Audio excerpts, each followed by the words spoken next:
التوحيد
يعيش الأولى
ونستغفره ونعوذ بالله من شرور أنفسنا ومن سيئات أعمالنا من يهده الله فلا مضل له ومن يضلل فلا هادي له. Today, I would like to talk about a powerful force that is shaping our modern world, technology. How it can play a pivotal role in the progress of Islam, from the invention of algorithms of learning to construction of observatories and hospital in golden age of Islam. Our religion has always valued knowledge, innovation, and the pursuit of science. Today, we have new tools, smartphone, the internet, artificial intelligence that can be used to spread Islamic teaching, promote education, and support global Muslim communities. Technology allows us to listen to the Quran anywhere, attend online Islamic classes, and connect with scholars across the world. It also gives Muslims a voice in global discussion, allowing to promote peace, justice, and the true message of Islam. However, we must remember to use technology with wisdom and responsibility. Let us not allow distraction to distance us from prayer of misuse it in ways that go against Islamic values. In conclusion, technology is not against Islam. In fact, it can be a tool to strengthen our faith, educate our minds, and unite the Ummah. May we be among those who use it for good. Wabillahi taufiq wal hidayah. Wassalamualaikum warahmatullahi wabarakatuh.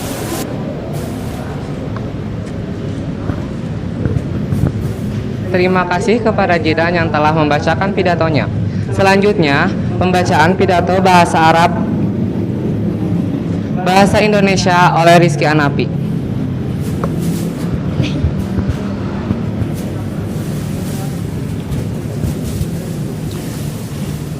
Hamdan wa syukralillah, asyhadu an la ilaha illallah wa asyhadu anna Muhammadan abduhu wa rasuluh allazi la nabiyya ba'da amma ba'du. Teman-teman, hari ini saya berdiri bukan untuk menggurui, apalagi merasa paling tahu. Saya hanya ingin mengajak kita semua mengingat ada yang lebih mulia daripada ilmu, yaitu adab.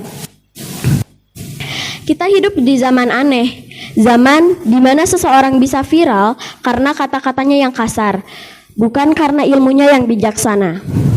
Zaman di mana orang merasa hebat hanya karena bisa mematahkan argumen orang lain, tapi tak mampu menjaga hatinya sendiri. Seringkali kita lihat anak muda yang semangat belajar tapi tak tahu cara menghormati gurunya. Mahasiswa yang cerdas tapi tak berbicara sopan. Orang-orang yang fasih berbicara soal etika tetapi mencaci saat berbeda pendapat. Bukankah itu ironi? Ilmu yang benar seharusnya menundukkan hati, bukan meninggikan kepala. Semakin tinggi ilmunya, seharusnya semakin rendah hatinya. Seperti padi, semakin berisi, semakin merunduk.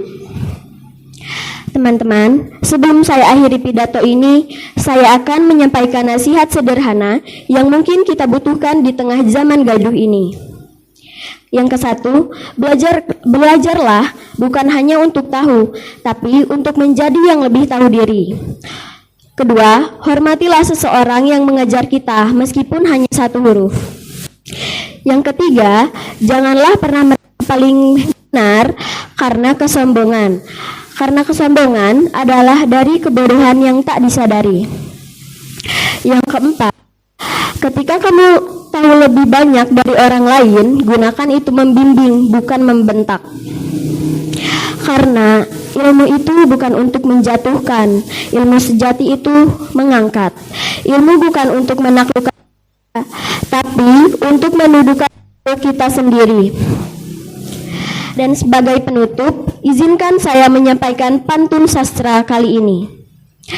Jangan bangga duduk di depan, kalau lupa cara menghormati. Ilmu besar tanpa sopan, laksana tong kosong yang berdebat. Terima kasih. Rabbana atina fid dunya hasanah wa fil akhirati hasanah wa qina azabannar. Aqulu qouli hadza wa astaghfirullah li wa lakum. Wassalamualaikum warahmatullahi wabarakatuh. Terima kasih kepada Anafi yang telah membacakan pidatonya. Selanjutnya pidato bahasa Sunda oleh Salman.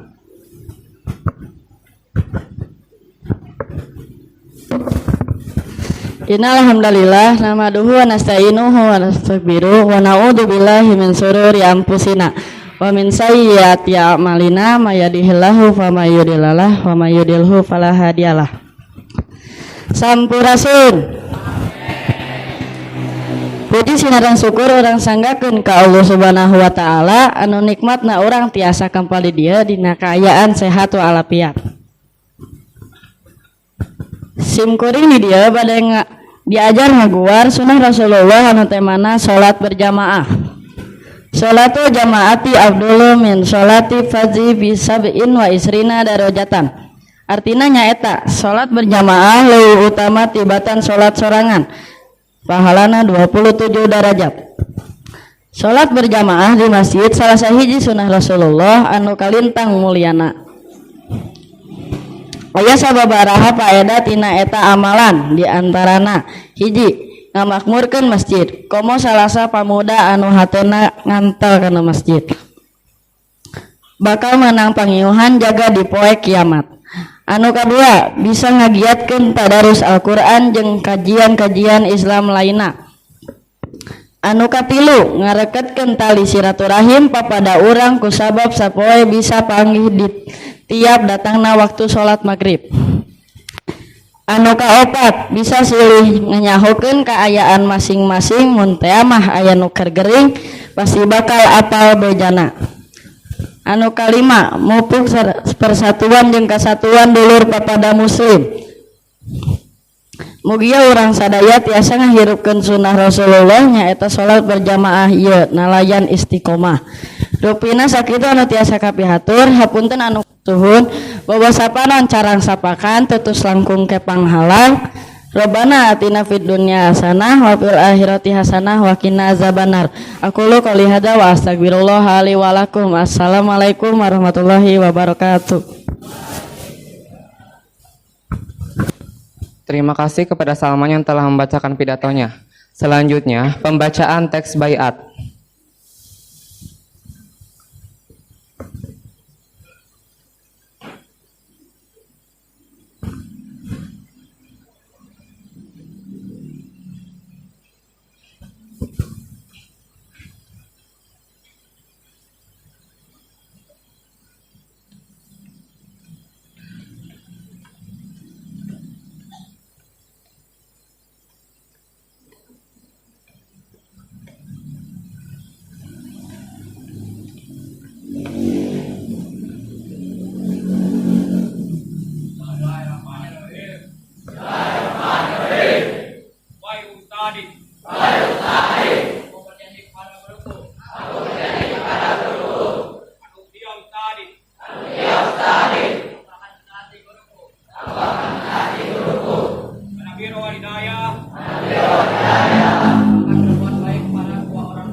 Illa ma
Tauji pembina oleh Al-Ustadz Mufti. Untuk Al-Ustadz Mufti dipersilahkan. Alhamdulillah wa asyhadu an la ilaha illallah wahdahu la syarika lah Muhammadan abduhu wa rasuluhu alladzi la nabiyya ba'dah. Amma ba'du, faqala Allah ta'ala fi kitabihil karim, a'udzu billahi minasyaitonir rajim. Alladzina amanu taqullaha haqqa tuqatih wa la tamutunna illa wa antum muslimun. Di pagi hari yang cerah ini, mudah-mudahan secara hati kita, Rijal Wagod yang Ustadz banggakan semuanya, alhamdulillah ini hari Sabtu baiat pertama. Mungkin bagi yang kelas 7 terutama ini baiat perdana ya, pelaksanaan apel pagi ya, yang di kita lazim diistilahkan dengan baiat ya. Artinya baiat itu ucapan sumpah ya, sebagai bentuk integritas kita kepada di dalam kita sekolah di sini. Ada aturan-aturan yang harus dilaksanakan seperti tadi yang sudah kalian ikrarkan. Itu mohon untuk dipegang ya ucapan itu dan dilaksanakan. Ada beberapa hal yang ingin saya sampaikan pada hari ini. Yang pertama, kalian semua adalah tunas-tunas bangsa, kalian semua adalah kader-kader yang akan menegakkan panji Islam di Nusantara ini. Rasulullah SAW dan para sahabat radhiyallahu anhum, mereka pada dasarnya orang yang biasa. Masing-masing punya keahlian sendiri-sendiri yang berbeda dengan satu dan yang lainnya, punya bakat yang berbeda-beda. Sebagaimana Ustaz lihat kalian semua sekitar 400 orang yang berkumpul di sini, kalian pasti punya keahlian dan bakat yang berbeda-beda. Tapi yang satu yang utama adalah bahwa kita sadar kita adalah kaum muslimin. Kita adalah umatnya Nabi Muhammad SAW. Dan kalau kita bicara Islam, ini bukan berbicara ajaran, hanya ajaran yang dibawa oleh Nabi kita Nabi Muhammad SAW. Tapi ini merupakan ajaran yang turun-temurun dari generasi ke generasi, dari manusia pertama Adam alaihissalam.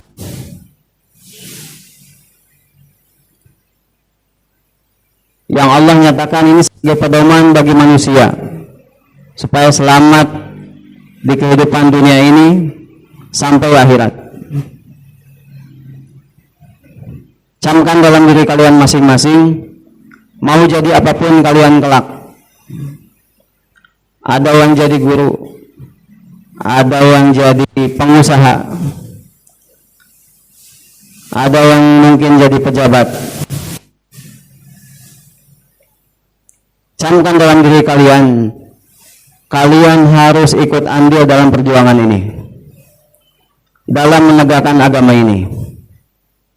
Tegakkan agama ini mulai dari diri kalian dulu, kemudian di keluarga, sehingga akan tumbuh masyarakat yang menegakkan panji Islam. Karena Islam ini turun sebagai rahmatan lil alamin, kasih sayang dari Allah untuk alam ini. Islam harusnya bisa mendamaikan semua hal. Bahkan Rasulullah SAW dari hal yang terkecil beliau bersabda, al muslimu man salimal muslimuna min lisanihi wa yadihi. Orang Islam adalah orang yang kaum muslimin yang lain bisa selamat dari ucapannya, dari perbuatannya. Jadi kalau kamu bisa mengamankan ucapan kamu, tindakan kamu terhadap teman sekelas misalnya, jangan sampai ada teman yang tersakiti dengan ucapan kamu atau perbuatan kamu. Itulah muslim yang sebenarnya. Biasanya sok aya anu sok jahil kababaturannya. Mulai saat ini coba berpikir, kasihanilah diri kamu sendiri. Karena kalaupun dia tidak membalas, pasti ada perhitungannya di akhirat kelak. Pasti ada perhitungannya di akhirat kelak. Setiap orang yang didorong oleh kita, kalaupun dia tidak membalas, kita merasa menang. Karena dia tidak bisa membalas misalnya, kita tertawa bahagia. Tapi ingat, perhitungannya ada di akhirat kelak. Ini jalur itu jangan usah banggakan. Yang kedua, jadikan atmosfer di kelas itu semangat dalam belajar. Ustaz masih lihat beberapa di antara kalian, kalau pagi-pagi itu jam 8, setengah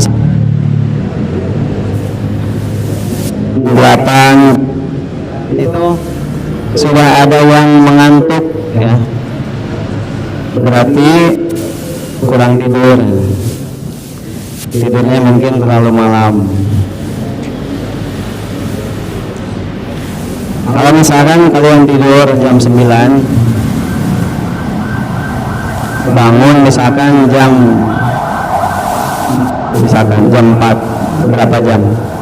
10, 11, 12, 1, 2, 3, 4. Itu 7 jam ya? Kalau bangun jam 3 berarti 6 jam. 7 jam buat kalian cukup. Itu cukup untuk melaksanakan sholat qiyamul lail sebelum berangkat ke masjid, melaksanakan sholat subuh berjamaah. Kalian harus tahu secara kesehatan begadang itu kurang bagus. Mungkin efeknya tidak dirasakan secara langsung. Kalau efek yang secara langsung dirasakan itu ya kalau begadang siangnya mengantuk ya, gitu. Secara langsung efek jangka pendeknya seperti itu. Tapi efek jangka panjangnya, orang yang sering begadang yang pertama itu akan terancam kerusakan liver, hatinya akan rusak lama-kelamaan. Karena hati ini butuh di refresh fungsinya, dan merefresh fungsi hati ini, leper ini adalah ketika tidur. Kata para ahli sekitar jam 11-an itu mulai tubuh kita, sel-sel tubuh kita memperbaiki lever itu, hati itu. Nah kalau jam 11 masih bangun belum tidur, berarti tidak ada kesempatan dokter untuk memperbaiki kerusakan-kerusakan yang ada di tubuh kita. Efek jangka panjang yang kedua, kalau sering begadang tulang bakal keropos, cepat keropos tulang. Ini efek jangka panjang, artinya kalian tidak akan merasakan itu di usia ini. Jadi lamun mesin masih kena kres, masih kena bagus ya. Nah, ada usah data biasa we.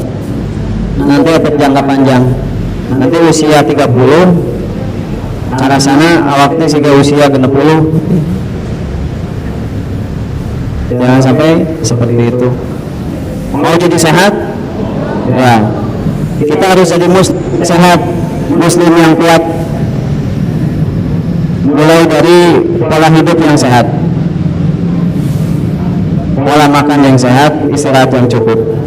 Di sini ada disediakan air common water, air yang sehat ya, sengaja bahkan diwajibkan sekarang minimal 1 galon 1 gelas. Kalau kamu Satu kelas 1 galon, artinya seorang itu sekitar 500 sampai 600 mili ya, per harinya di sini. Itu untuk menetralisir asam yang ada di tubuh. Karena penyakit itu akan nempel pada tubuh yang sifatnya asam. Air ini sifatnya basa. Bahkan menurut penelitian terbaru, sel kanker itu tidak akan hidup di dalam tubuh yang sifatnya basa. Jadi kita menciptakan lingkungan di tubuh kita ini, di usus-usus kita ini. Kalau kita sering minum rainwater itu, jadi lingkungan yang tidak akan dihinggapi kanker. Ini penting ya. Kalau mau lebih banyak 2 galon lebih bagus, berarti per orangnya Rp2.000. Nanti kalau ada sisa, karena kalau ada sisa kan 1 galon 30.000 ya. Kalau ada sisa nanti untuk kas kelas, bisa digunakan untuk kas kelas. Rp2.000 kalau mau 2 galon, berarti sekitar 1 liter dari setengah 7 sampai jam 2 kalian pulang. Setiap hari bawa tumbler, bawa, kalau nggak punya tumbler bawa gelas plastik ya. Kemudian yang berikutnya, jadikan atmosfer di kelas itu tadi semangat untuk belajar, semua saling support. Kalau ada teman yang tidak bisa, bantu, bukan dicemooh. Kudu kompak, kudu naon? Kompak. Di kelas itu harus kompak. Supaya babaturan itu bisa disurahkan, ya gitu. Ada tempo, siapa yang bisa maju ke depan, tidak ada yang mau, jangan seperti itu. Latih kepercayaan diri kamu dari hari ke hari. Salah satu caranya apa? Latihannya berani bertanya. Kalau kamu tidak mengerti, bertanya, acungkan tangan, nanya ke guru. Itu untuk melatih kepercayaan diri. Kepercayaan diri itu penting. Kepercayaan diri itu penting. Hal yang tadinya kita tidak bisa, takut, terus kita mampu, maka kepercayaan diri kita akan naik. Atau kita mencoba, kepercayaan diri kita akan naik. Saya tidak mau ada santri di sini yang tidak sukses dalam kelas, di kelas ya, karena selalu tertinggal pelajaran, tapi tidak ada keinginan gebrakan untuk merubah diri sendiri. Minimal bertanya saja, aktif dalam belajar. Kalau kamu tidak berhasil di kelas dan putus asa, saya takutnya jadi aktif di hal-hal yang lain. Jangan sampai ada santri yang masuk geng motor, nggak boleh ya. Bisa dikeluarkan. Saya dari sekarang ngasih tahu, kalau ada yang masuk salah satu geng motor, dikeluarkan. Aktif di sekolah banyak kegiatan sengaja. Ekskul, coba dilihat mana yang kamu minati supaya semangat ke sekolah itu. Jadi ada kegiatan dari 1 minggu itu, selain belajar di kelas, ada belajar di luar kelas, ekskul. Kecuali yang ekskul BTQ, yang ikut ekskul BTQ mawayahna ulah waka ikut ekskul yang lain, wajib lulus dulu ekskul BTQ-nya. Makanya kalau mau cepat lulus, mau cepat ikut ekskul yang lain, sungguh-sungguh belajarnya. Saya pastikan kalau kamu tiap hari rajin belajar baca di rumah, di samping ikut ekskul BTQ, sebulannya pasti bisa baca, insya Allah. Kalau kamu benar-benar berusaha. Nah, kalau udah lulus, nanti dapat sertifikat lulus, nanti bisa ikut ekskul yang lain yang kamu suka.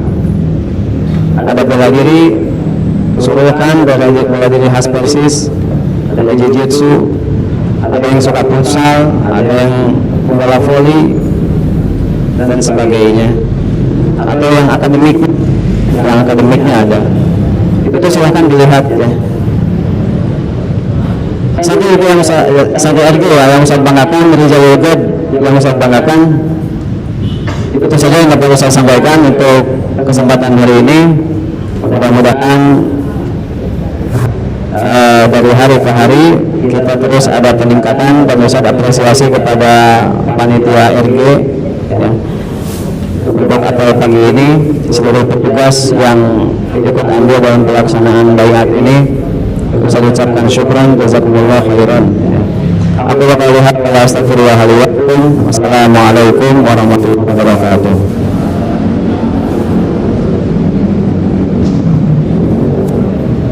Terima kasih kepada Ustadz Mufti yang telah menyampaikan amanatnya.